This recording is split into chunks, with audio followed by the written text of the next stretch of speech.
Hey, how are you? Hope you've had a lovely week. Sorry I'm a bit late getting back on. I was away for a couple of days and then I had study all last weekend. So, hope you've had an amazing couple of weeks. It's not been too bad here. We've got a beautiful winter sunny day here in Queensland. So, greetings from Queensland. So, today we're going to talk a little bit about the sacral plexus, which is also known as the navel chakra. It's located just below our tummy button. So, with that particular chakra, it's associated with our reproductive organs. So it's in that location where all that is. So for us women, it's around the womb, fallopian tubes, all that kind of stuff, and for men, it's around obviously the similar stuff. So it's to do with our creativity, it's to do with our life force, it's to do with pretty much anything. There is also an element of emotions associated with it too, but it's pretty much our creative seat. So anything that inspires us, anything that challenges us, anything that makes us motivated to do something creative, a little bit different, think a little bit outside the box, that's all connected to the sacral plexus. So it's a really, really, really important chakra that we have, as you can gather. So if it's under energized, so if it's not working to its full capacity, how can this impact on us? So there's a couple of little things. It's, as I say, it's linked to our emotional balance and our creativity. And if it's not open fully and it's a bit shut down, we may feel disconnected. We may feel that we can't actually connect with other people around us. We may feel numb, a little bit shut down, disassociate from things, that kind of stuff. And you will also find that you're in a block. You can't create anything because you're in a creative block. The real downside of it is if it's really blocked, that can actually show itself in someone being a little bit controlling, maybe a bit abusive, because again it's about our feeling safe, and that emotional connection. So yeah, it can cause a few issues there. If it's overactive, some of the things we need to watch for is mood disorders. It can really impact on our mood. It's also connected to the moon, so that's why there's some element of emotional connection there.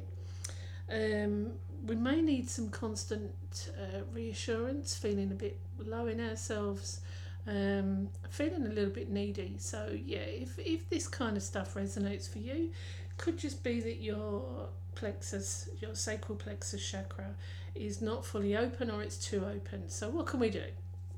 So as you know, this is Crystals 101. So yes, we have a crystal for that.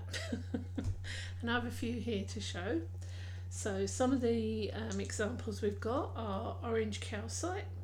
I love this particular crystal. It's one of my favourites. I think calcite can be one of those gemstones that's pretty much underrated. It's got so many amazing properties in all its varieties and forms. It's just beautiful. And talking of calcite, I've got another variety. So here we've got our orange calcite, and this is honey calcite. And the slight difference is you can see this one's a bit more opaque, this one's a bit more translucent, and it resembles solidified honey, hence its name. They do have slightly different energy from them. So this one I find is a little bit softer, whereas this one can really kick a bit of butt. So depending on where you're at and depending on how much you can deal with, I would pick one of these because they really do work awesomely. Another particular favourite, and I've mentioned this one before, is our orange carnelian. So this is a deep one. You can get again from almost like from a very pale creamy orange right through to almost like a deep red with those. Another personal favourite, citrine. Again, this is a natural citrine. It's not heat treated amethyst, which a lot of citrines are. and you can see they're very clear, very pale. Again, beautiful crystal to use. And a couple of others I'm just going to chuck in the mix is a little yellow opal. You can use this, or a little tiger's eye. I'm not going to explain tiger's eye. Pretty much most people know tiger's eye. That beautiful yellow honey sheen that's in the middle of there. Beautiful. So how can we use them? So you can lay down, you can meditate, place in any or all or whatever you feel is more relevant for you. You can place those. So if in the case of it being underactive, you can lay down, meditate, put a couple of those crystals in that area, just under the tummy button, and just focus on breathing through that colour, through that chakra, and just visualising that colour filling that whole chakra area. So filling that whole hips, womb, all where our lower tummy is, all that area. So just visualise it filling that up. If it's open or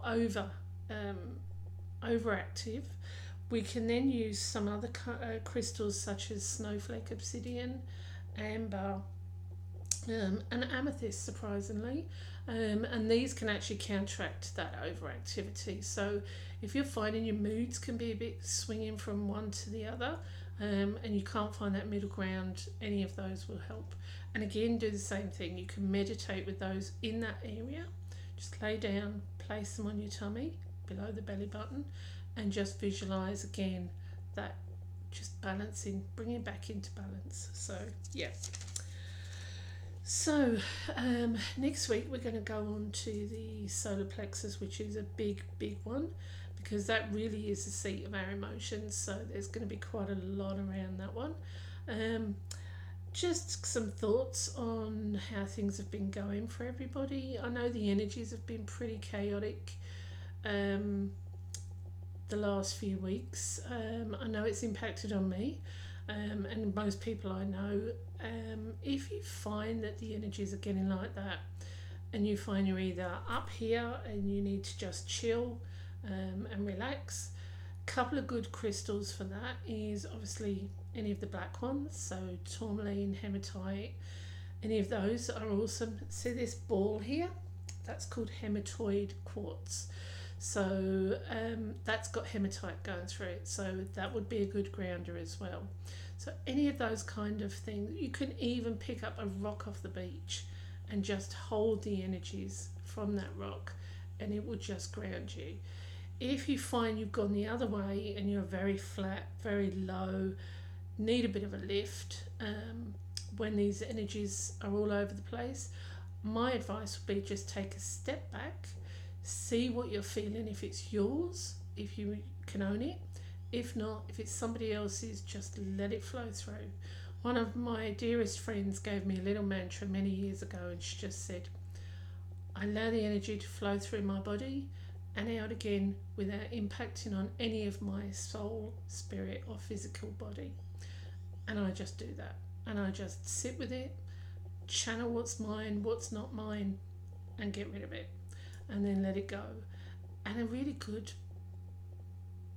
good one is actually having a shower with some salt, rock salt, pink Himalayan salt, any of that kind of stuff. Just helps cleanse. You can do it in the bath as well. Just helps cleanse our body and just kind of bring it back to a bit of balance. Another thing, if we're a little bit over energized, a little bit giddy, and we're doing that flying high thing, eating, drinking, all grounding exercises. And of course, can't forget the best one of all, walking barefoot on the grass. As long as it's not obviously snowy, icy, and it's safe to do so. That's another good one. So, hope your week goes well. Again, please feel free to ask any questions on the videos. I love to be able to answer.